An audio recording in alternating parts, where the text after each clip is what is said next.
You're very welcome along to the Matchbook Football Podcast. I'm your host, Daniel Hussey, joined alongside me by Mark O'Haire and Adrian Clarke. A lot to get through, guys. Very briefly, Adrian, just to update listeners, you were at the snooker last night and you had a cracking time. Oh, it was brilliant. Yeah, absolutely superb. Like, obviously, I was very sad to miss the Arsenal game. Feel slightly less bad about it now that obviously it wasn't a famous glory night for the Gunners. But yeah, a bit of hospitality, met a few legends, sat on the front row. I didn't fall asleep on TV. So yeah, it was there were wins all round really. So yeah, no, it was cracking. Yeah, feeling a little bit tired today. You take it out of you, Adrian, I'm sure. We will be discussing all of the Champions League fallout on Monday. We're recording the weekend podcast on Wednesday, but incidentally, if you're watching live or you're watching back, you can, of course, check out our Barcelona Inter thoughts and also the two Europa League semi-finals. A lot to get through. Before we get going, insights.matchbook.com, full recap of all the guys' picks, and you can see on screen there now if you're watching on YouTube details of our current new customer offer. That's POD50. Enter the bonus code POD50 and get £50 worth in free bets when you bet 50. Full T's and C's on screen or available on insights.matchbook.com or matchbook.com. So yeah, we're going to cover 4 games, couple in the Prem. We're going to go EFL and then Serie A for Mark as well. But we're going to start with Brighton versus Newcastle. We're trying to cover a lot of the games that matter. We'll get to prices in a second. But Mark, give us your thoughts on these two teams and where you're looking for in terms of a selection. Well, we've discussed Newcastle a lot this season, and they've largely been pretty fantastic. They've done very well to be well placed for the top 4. Obviously, have that cup win to celebrate. It's been a satisfying season so far, but I have opposed them on occasion this season, and when I feel like the market is slightly overrating them, had reasonable success doing that, and am pretty close to doing the same again here, because I know Brighton aren't the most reliable operation, but to see them trading at close to 2-1 at home, albeit against Newcastle, it just felt big. I know they've not been in great form recently. They needed that late show against West Ham to get their own sort of European claims back on track, and I just feel this kind of match would suit them stylistically a lot better than perhaps the matches against West Ham or Leicester at the Amex. Newcastle will go there and, I'm not going to say have to attack, but they will go there with a more proactive approach. And look, stylistically, Brighton have struggled to unpick deep lying defences. They've failed to win 5 of 8 games against the bottom 4 this season. But across the season, it's just 3 home league defeats, 2 of which came against the top 14. They've held Arsenal here. They've beaten City and Chelsea. They've held Forest, beaten Fulham and Bournemouth.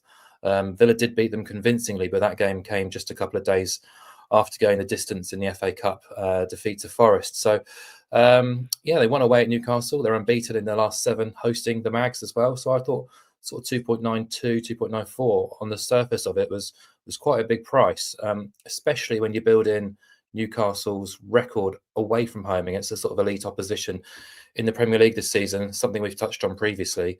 Against top half, home or away, Newcastle have won 4 times, drawn 3 and lost 8. They've also gone 1-2-6 in terms of wins, draws and losses at the top 12. So 4 wins in 15 against the top half, 1 win in 9 away at the top 12. So, whilst they've won more league games than anyone else since mid-December, 14 of 19, only Liverpool have scored more goals during that same sample. They have lost comfortably at Man City, Liverpool and Villa in that time. And look, Brighton are a peg down on those 3 teams, but it's 22 goals conceded in 9 trips to the top 12, which I think is a concern if you're going to be backing them around these kind of 240 quotes. So what I would say is I do think they can contribute to what should be an entertaining game here. Brighton are just overs machines at the minute. 11 straight Premier League games have gone over, 4.1 goals per game on average during that streak. 7 of their last 8 have also seen both teams score. 12 of 17 at the Amex have seen both sides score. Just 3 clean sheets in that 17-game sample. And then Newcastle have gone BTTS in 8 of 10 trips to the top 13. 68% of their matches overall have gone over 2.5 goals. 74% when Brighton are involved. So, I'm expecting goals in this game. I wouldn't put anyone off sort of getting with Brighton with a quarter goal start here, but I think goals would be the main selection for me here. So I'm going to go back to an Adrian Clarke classic here of the both teams to score under 4.5 goals at even money. Just 4 of their combined 34 home and away league games this season have escalated into 5-goal games or more. So Quite happy to have BTTS on side, as well as the under 4.5 goals. And yeah, having sort of made a case against Newcastle here, I do have a more sort of pro Brighton angle to share later on. I think what is quite a nice price, but for the main selection, we'll take the evens on BTTS and under 4.5. Okay, even money, as Mark said. Adrian, you're taking some of what Mark said, so I guess there is broad agreement. Definitely about both teams probably scoring. My issue with Brighton is that they're just not defending very well at the moment. They're a bit of a mess at the back. They've let in 15 goals in their last 6 matches. Brilliant turnaround, wasn't it, against West Ham? Stunning comeback, and that would have really lifted them and got the crowd back on side, because they were turning on Fabian Hürzeler. Well, they have a little bit turned on him. So all is not completely brilliant at Brighton at the moment. I just think Newcastle's attack can really hurt a sort of malfunctioning Brighton rearguard. That's how I'm opting to look at it. I definitely agree with Mark on the prices, but I'm just thinking here about how I see the game going, and I do think that Newcastle's firepower has potential to really cause the Seagulls big problems. And they do have a poor record away from home against top half sides, but at the moment, do I class Brighton as a top half side at the moment? Are they in top half form? I don't know whether they are. I think they're probably just in the bottom half in terms of how they're performing at the moment. So I do give them a chance. They have got a great record, Newcastle, away to the lesser lights in the division. So yeah, I'm choosing, I guess, to look at those 14 wins since mid-December, the most of any team, and thinking, well, Newcastle have got a chance of doing that here. I'm not going to go all out on Newcastle. I'm going to go with double chance Newcastle. I think they can avoid defeat. Obviously, it's a huge game for them, really big, and I think they'll be fully focused on it. And I just want to pair that with both teams to score. It's landed in 7 of Brighton's last 8 games. Obviously, Brighton are ridiculous fun, aren't they? They score loads of goals, they concede loads of goals, and Newcastle on the road do not keep that many clean sheets either. So I can see both teams definitely scoring here. Could be a draw, could be a Newcastle win. That's how I'm viewing it. So yeah, double chance Newcastle, and both teams score. Again, same price, 2.0. Okay, yeah, 2 even money shots there. This is going to be our £10 podcast, money back as a free bet builder. We want to put it on a game that mattered. Brighton versus Newcastle, as we said. So we're going to lock in both teams to score under 4.5 goals, and Newcastle double chance. That's just short of 2-1 on Matchbook's bet builder at 2.9. And as I said, just put that in yourself on the bet builder, and you'll get your free bet up to £10 money back if the bet loses. That will be within 48 hours. So that's Brighton versus Newcastle Sunday, 2:00. Let's go back in time to Aston Villa versus Fulham. Villa favourites for this game at 181. Fulham 4.7. The draw 4.0. Adrian, we'll throw this back to you. I mean, Villa obviously coming off that crushing FA Cup semi-final defeat. How does Unai Emery gather his troops for maybe one last push to try and get into that top 5? He's got to. There's a lot of pressure. There's a big budget there. They've probably budgeted for Champions League football, or certainly European football. They should get that, but this feels like a really big match for Villa and for Emery, because it was a no-show, wasn't it? Really, in that cup semi-final, they did look lethargic. It was like a game too far for me. But they've had a little bit of time to reflect on that and to recharge this week, and I do feel that could help them ahead of the Saturday lunchtime game against Fulham. They do have a very, very good record against Fulham, or certainly Unai Emery does. He's won all 6 of his Premier League games against Fulham. Villa won at Craven Cottage, obviously earlier in the season, and yeah, I'm just not sure about Fulham going there and getting a result. I think that this could be tough for them from a Villa team that will be massively pumped up. They've got a great home record, of course, unbeaten in 16 Premier League home games, won 9, drawn 7. So they've got that to give them plenty of confidence, Aston Villa. They'll want to put on a show for the supporters that they kind of let down at Wembley. That's big for me. But rather than just backing Aston Villa to win, just to get a bit more juice out of it, I'm going to go over 1.5 goals as well. So that takes the price to 2.18. 15 of Villa's 17 home games this season have gone over 1.5 goals. And for Fulham, 14 of their 17 away games have also gone over 1.5 goals. So there's some strong numbers there to back up the fact that this could be a game with more than just a single goal. I wouldn't see it being 1-0 Villa. I think that Fulham could contribute. But yeah, for me, the stakes are pretty high here, and I expect a reaction from Aston Villa against a Fulham team that are good. We know that, but also can be a little bit patchy as well. So yeah, I'm going Villa here, 2.18. Okay, 2.18 Aston Villa to win over 1.5 goals. That is a jump from the current matchable price at Villa just to win, as Adrian said, of 181. Mark, your thoughts on this game? Yeah, should be a really good game, a really entertaining game, I think. Villa chasing Champions League places, Fulham back on track to try and get back into Europe for the first time in what would it be, well over 10 years. But they're such a difficult team to read at times. I find Fulham 7 wins, 7 defeats in their last 14 Premier League games. A real no-show themselves in the first half at Southampton last week, then left it very late to turn it around and get that win. And a peculiar team when you look at their record, because against top half teams, they've won 7, drawn 3 and lost 6. Including a very reasonable 3 wins, 1 draw, 4 defeats on the road. But more recently, they've lost at Bournemouth, Arsenal and Brighton in 3 of their last 4 away days.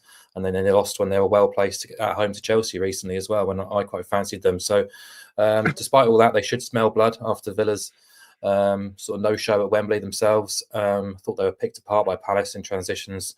Didn't really look massively, full of ideas or energy in the final third either. So that midweek off, as Adrian says, should have done them the world of good at least. But yeah, it's difficult to oppose Villa when they're at Villa Park. It's 5 defeats now in 49 home Premier League and European games going back to the start of last season, which is really quite formidable actually. But yeah, just a slight concern about how things panned out against Palace, coupled with that late loss against Man City, 2 real gut punches in back-to-back games. They should be able to lift themselves. But yeah, I wanted to just focus on goals here because I think both teams to score is a terrific price. It's now 176 on Matchbook Exchange. I believe it should be shorter. It's not the most exciting or exciting of prices, but I do believe this should be closer to sort of 1.57, 1.6 really. The Premier League has seen 58% of all games feature both teams to score. That implies a price of 173.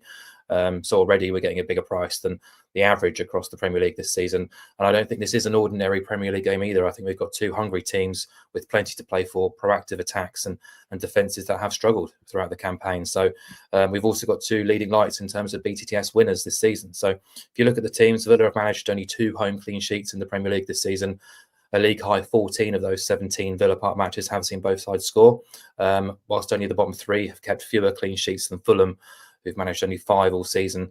12 of their 17 away have seen both sides score, and they are the BTTS leaders in the Premier League with 74% of their overall matches seeing both sides score. And also, I thought quite interestingly, 14 of their 16 meetings with the top half have seen both sides score. So, as I say, it's probably not the most attractive of prices, but I still believe this is a big value bet here. So, both teams to score at 176 would be my selection. And I think if this match was taking place in the Bundesliga, we'd be getting 157, 160 on this particular bet. So I think there's great value in this particular game.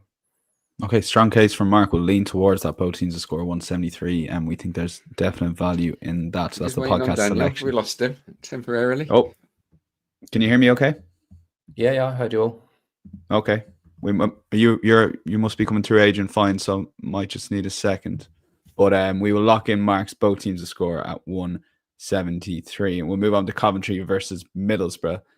And well, it's on at the same time as Villa Fulham. I'd say near there and say more people be watching this. Coventry 224 favourites, Borough 3.4. The draw is 3.8. Adrian, if you're here with us, talk us through your thoughts on this game.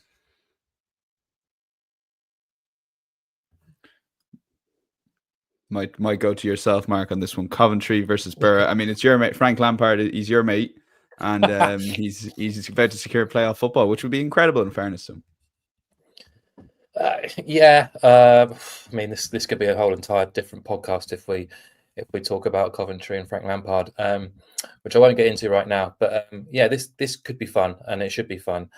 Coventry have lost back-to-back games, and now they're basically in must-win territory to guarantee their playoff place.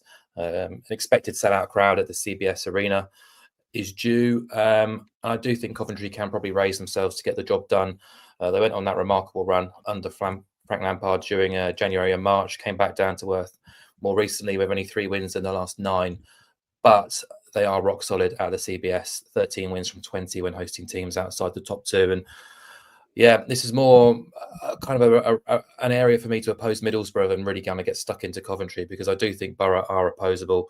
I know they've had injuries across the season, especially in defence, but for the money they've spent, the budget they have, to be outside of the top 6, to be so erratic and underwhelming for such long periods this season, it's not really been good enough. And Michael Carrick, understandably sounded pretty defeated last weekend after the draw with Norwich left them in 9th. Says they'll come here with belief and hope, but doesn't really fill you with confidence. It's only 1 win in 5 away from home, 2 wins in 13 since December.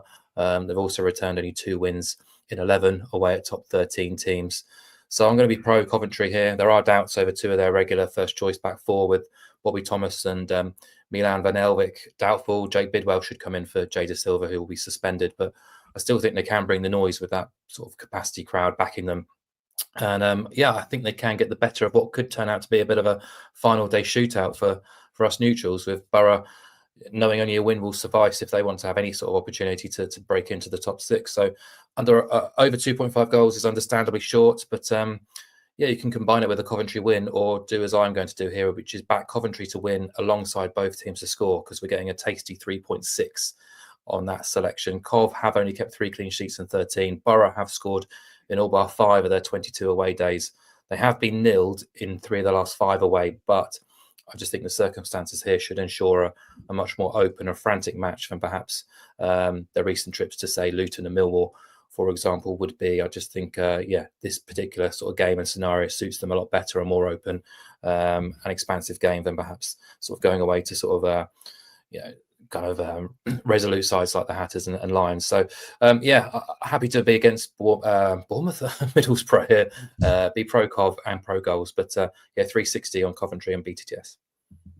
Okay, that's Coventry to win and both teams to score. Adrian, who do you like in this one? Yeah, I'm back. I don't know, a few technical issues. I fancy Coventry as well. I'm just going to go on the nose, which is 2.24.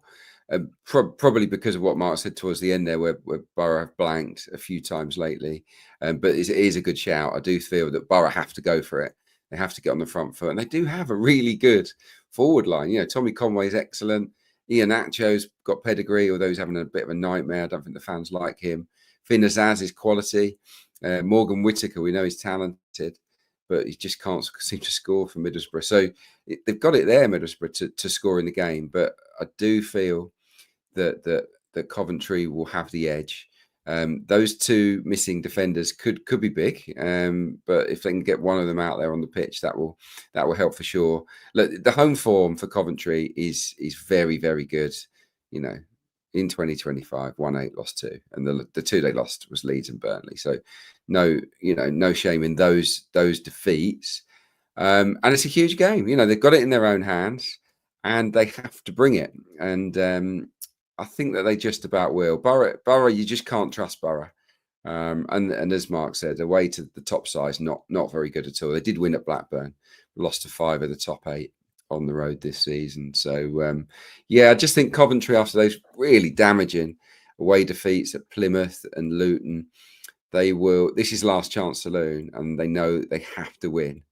And I think that will bring the best out of them. I do think overall Coventry are a stronger team than Middlesbrough. And I also have to say that they have a very good recent record against Borough. Coventry are actually 7 unbeaten against Borough. They won 3-0 at the Riverside earlier on this season. And last season's results were 3-0 at the CBS Arena, and they won 3-1 at the Riverside. So they've kind of got Carrick's measure, Coventry. So that's why I'm on their side this time around. Just if I may, Dan, I just wanted to ask Adrian about Michael Carrick and whether he felt what's the assessment there? Because it's 2 seasons now, and Borough falling short on both occasions, despite having sort of a decent amount of money spent. Yeah, I do feel that they might make a change. Yeah, it feels that it's stagnated a little bit. There's not a real clear identity. They're a nice team to watch. They try and play football, they get it wide and create chances. They're attack minded, but yes, there's not a lot to get excited about with Middlesbrough. Terrible inconsistency throughout this season. Can't string results together. And I do think that given the money that they've spent, given the squad that Carrick's assembled, that they should absolutely be in the playoffs. You look at their squad compared to Bristol City's, for example, they should be in it. So he's under pressure, and it wouldn't surprise me if they did make a change in the summer. Okay, fascinating there. We'll lock in the safer selection of Adrian, Coventry to win, but fascinating game. It's Saturday, 12:30 in the early kickoff. So one game we wanted to cover in Serie A that Mark wanted to cover, and it's 5th hosting 4th, Bologna versus Juventus. So Mark, set us up for the importance of this game and how you're looking to get into it from a betting point of view. Yeah, massive match in Serie A. Sunday night, 5th place Bologna hosting 4th place Juventus. Just 1 point separates the two teams. The top 4 get Champions League qualification.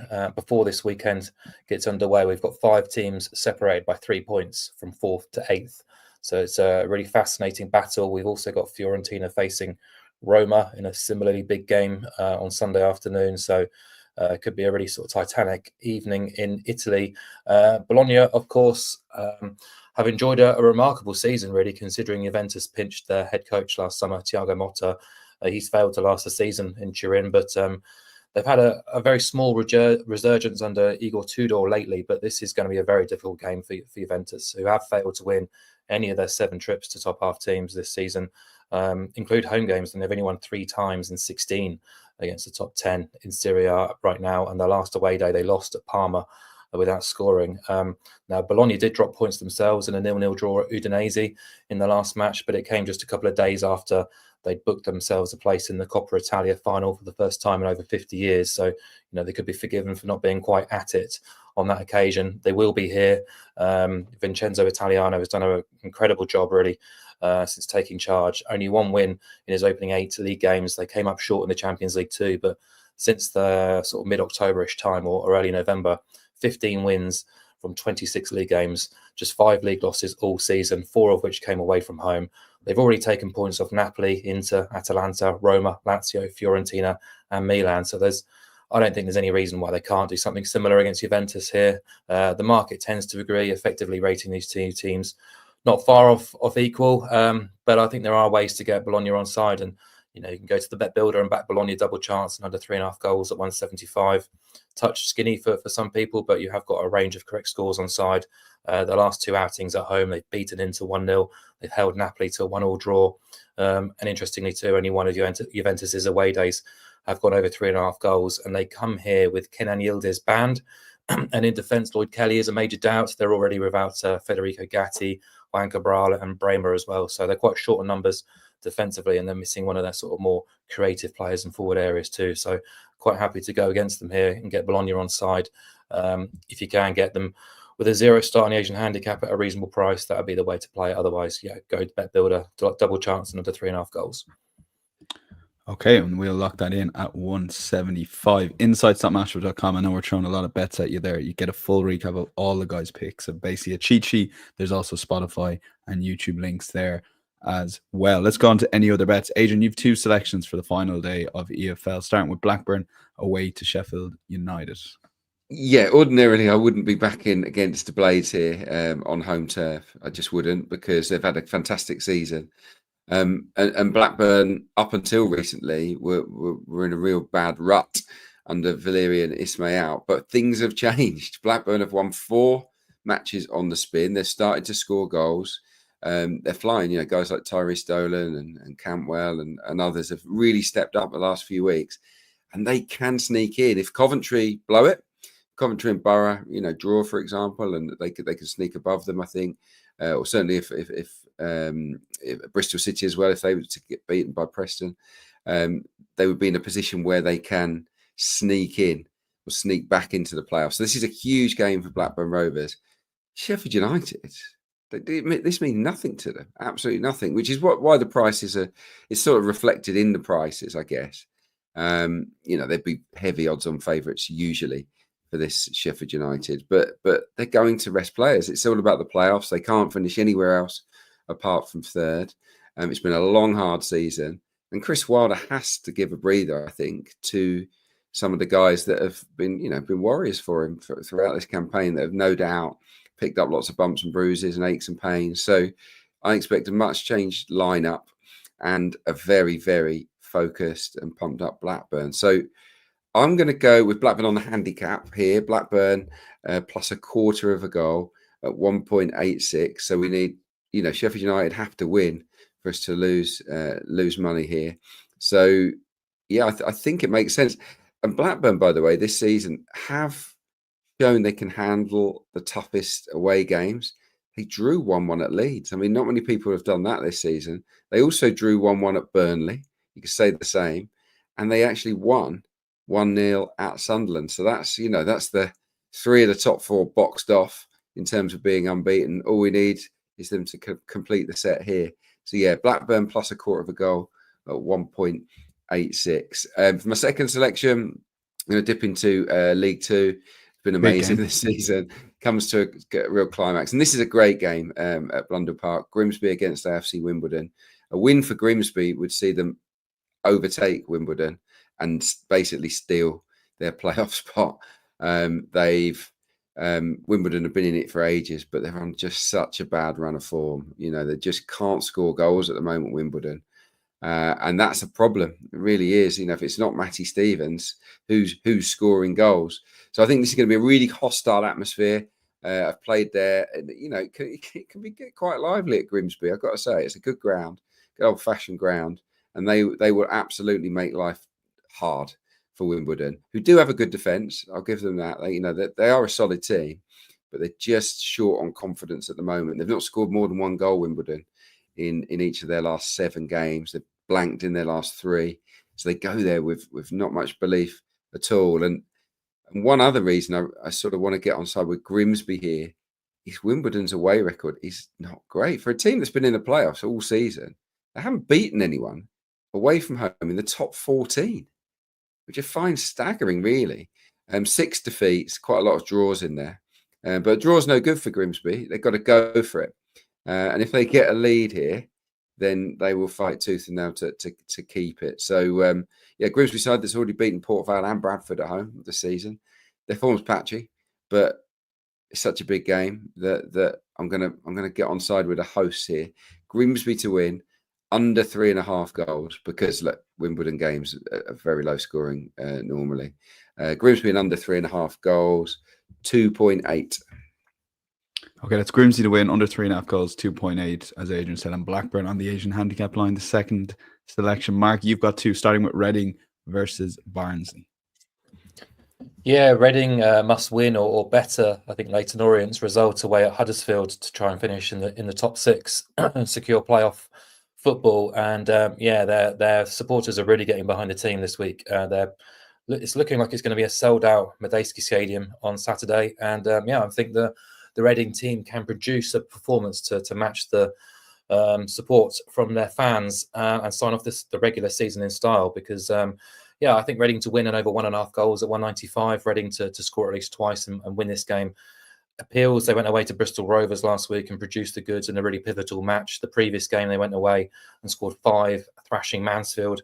They're back in Berkshire now, where they've been at their best throughout the season, 14 wins in 22 on home soil, and this just feels like a very presentable opportunity to enhance that return, because Barnsley, I'm not going to say have been on the beach, but they've been off it for so long. A really disastrous season that just tailed off since Christmas, really. 4 league wins in 20 since early January. That's the 4th worst return in League One. 2 clean sheets in that same sample, 12 defeats, including 7 losses in the last 10 away games, conceding 17 goals in those 7 defeats. And their record against the top 6 away from home, 6 defeats from 6.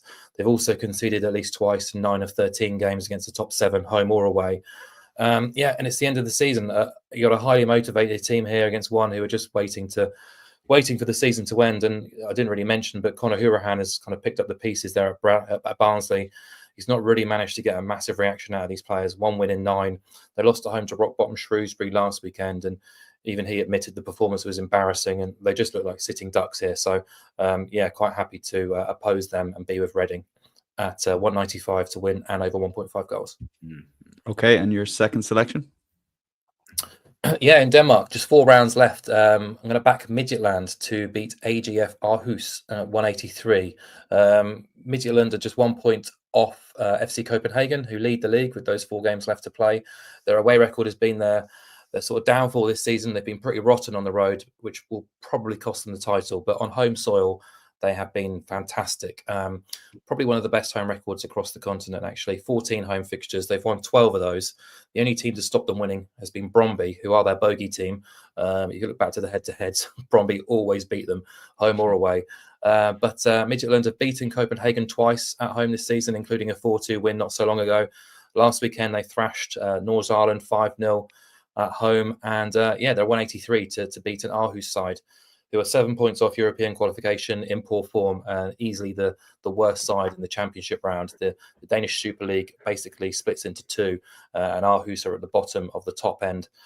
So they've lost 5 of 7, including 3 on the spin, conceding 3 goals in each of those losses. It's 4 away defeats on the spin, 6 defeats and 9 away at top 6 sides as well. And yeah, they're playing a Midtjylland side who are averaging 2.2 expected goals across their last 8 games. So, you know, they should be well capable of piling a bit more misery on an Aarhus side who look like they have gone to the beach early. Okay, there are 2 selections, and again, everyone is summarised on InsideStarMatchbook.com. Now, Adrian, Leicester versus Southampton will probably be the most, in some ways, least interesting game of the season. Leicester on 18 points after 34 games, Southampton 11 points. But you think there's an interesting betting angle into this? I do, yeah. I mean, it's a fun one, this, really. I mean, 2 terrible teams going head to head. Southampton, obviously, you know, a point will do it in terms of them, you know, getting more than Derby. So that's you know, that's important to them. So there'll be a certain amount of hunger there, I think, from Southampton. They'll see this as maybe a game where they can win, and all that talk is gone. It's gone forever.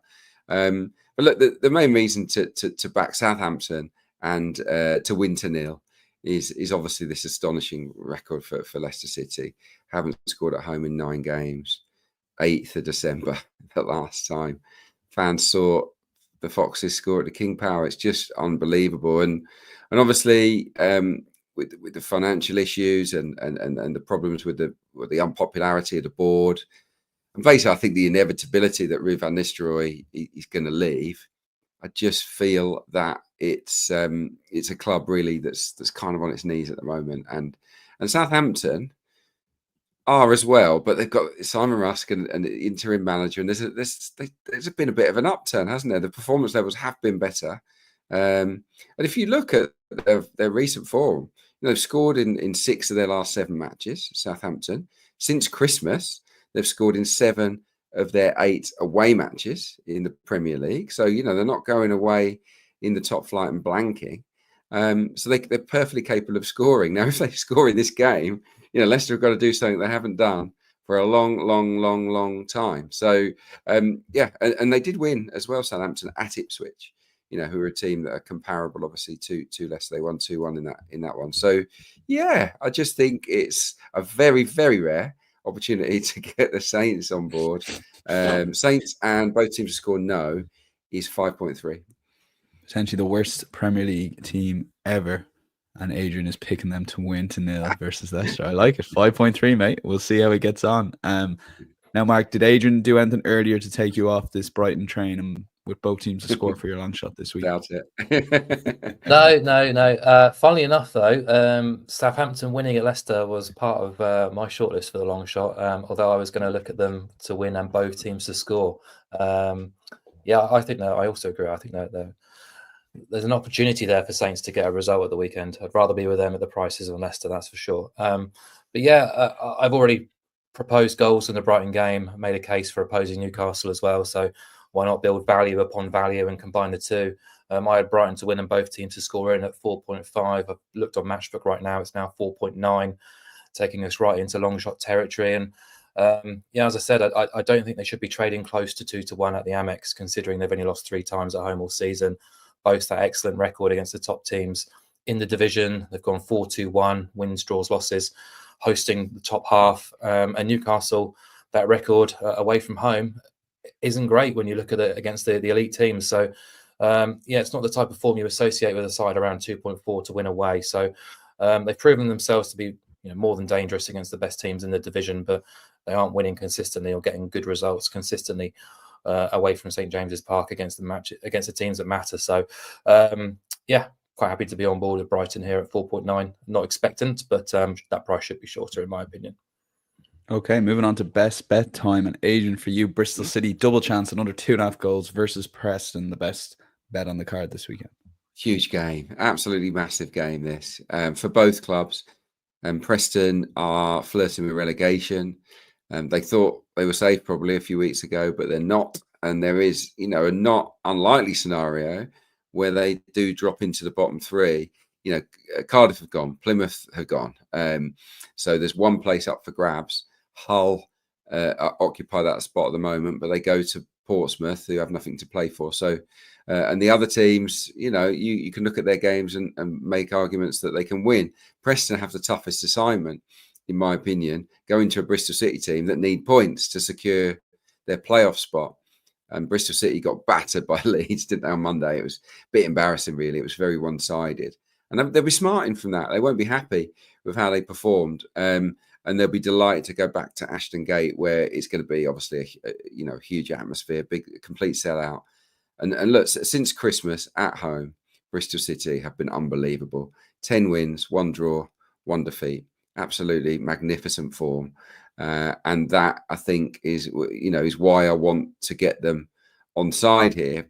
Preston, bang in trouble, lost 4 on the spin. They've won 1 in 14. They are massively out of sorts here. So I want to go Bristol City double chance, because there is a chance we could get a 1-1 draw here. But I absolutely want to go with unders. Unders is a short price for this game. And I think for good reason. Bristol City and Preston don't have many goal scorers in their teams. A lot of their games are fairly low scoring affairs. They're both really organised out of possession. So I think under 2.5 with the game of this magnitude, it feels about right as well. So basically what we're backing here is 1-0 Bristol City, 2-0 Bristol City, 1-1 or the 0-0. And I do think that they're the most likely outcomes here. So Bristol City double chance, under 2.5. It comes in at 2.1. Okay, and Mark, finally for you, this is out to 175. Sorry, go on, Mark. Can I just comment on the Championship relegation race? Eager to hear what Adrian's thoughts are here as well, because I couldn't find a way to pigeonhole this in. But Preston are 375 to be relegated this weekend, and I think that's a really backable price. If you back the 3 selections individually, Bristol City to win, Luton double chance, Hull double chance, which I believe a point would be good enough for both of them to survive, and send Preston down, it comes in at less than 3.5. So immediately you're getting a bit of value there against the market. But Hull have got the 8th best away record in the division. As you say, Portsmouth don't have anything to play for. Luton are resurgent, playing a West Brom side without a coach and on the beach themselves. So it's a really difficult task for them. I think that 375 on them to go down could be worth a little look. Yeah, no, completely agree. Yeah, I think because Hull occupy that spot and because they have an away game, they're probably the most likely Hull. But it's not unfeasible for Preston to drop in, because I think they probably will lose this game, and the others, have got great chances, I think, of picking up points. So yeah, it would be some story because they've been mid-table most of the season. Potentially disastrous day for P&E and Prospect, but that is a good price. Bonus tip from Mark, and your best bet on the card, Mark, out to 175. Both teams to score. Aston Villa versus Fulham.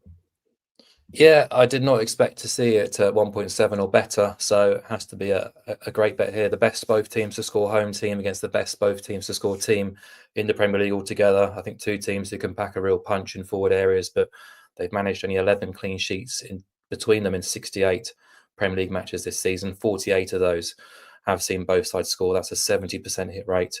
Both sides fully motivated for the points. Yeah, I think there's a great recipe here for goals, and quite happy to get both teams to score on side at 175. Okay, that is Villa versus Fulham. Both teams to score 175. My thanks to Mark and Adrian. Will be back on Monday to preview the Champions League semi-final second legs. It's coming thick and fast as Adrian shuts his eyes, knowing he's got some hard work ahead of him to analyse that game. But we'll be back on Monday. Enjoy the weekend's football, and it should be a great midweek. And incidentally, if you are listening to this before Wednesday and Thursday, do check out our Champions League and Europa League podcast. But we'll chat to you next Monday. Bye-bye.